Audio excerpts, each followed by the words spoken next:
Here I talk about techniques for maintaining a practice. So knowing about mindfulness and mindful movement is one thing, but knowledge in this case is a use it or lose it phenomenon because practice is what transforms. Think about well-being or your own mindful state being like a garden that needs to be tended on a somewhat regular basis, or like the feng shui of your house. You don't put things in place and let them be. You stay with them, you observe them. You know, Thich Nhat Hanh talks about growing the lettuce, and he says, do you chastise the lettuce for not growing fast enough?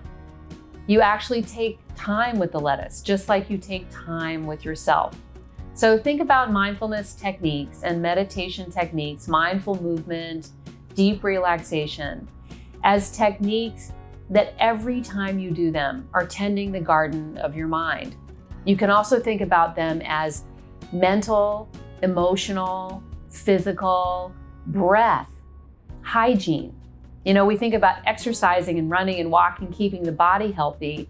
Mindfulness keeps the mind healthy. And when the mind is healthy, the mind and the body can communicate in a way that keeps you focused, keeps you relaxed, and helps you understand when things coming in from the outside are making you distracted and unhappy. One way to practice is by stacking your habits. For example, at the very beginning of the pandemic, I knew I loved my breath mindfulness that I would do during the day. But I decided to do it every single morning as soon as I woke up. And I put my blankets that you saw in my other video on the floor, and I had to walk by them in order to get out of bed. So that was stacking of a habit. The habit of getting up in the morning, I now associate with the habit of deep relaxation and mindful breathing to start my day. So you can think about stacking your habits with lunch. You can relax and meditate before or after lunch. You could set a timer for 3 o'clock every day. If you have this kind of flexibility, don't schedule meetings for 3 o'clock to 3:05 or 3:08 every day, and let that be the time that you give yourself and tend your garden.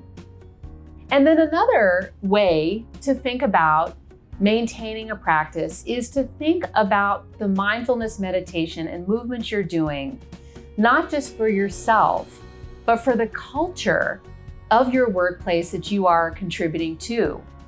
So we see now through science that long-term meditation, mindfulness practice, and yoga create an evolutionary response to others outside of us.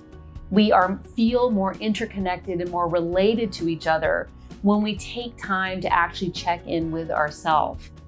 So one way to maintain a practice is to think about how you're not just doing it for yourself, you're also doing it for others. And when you do it for others, others can do it for others, and like begets like.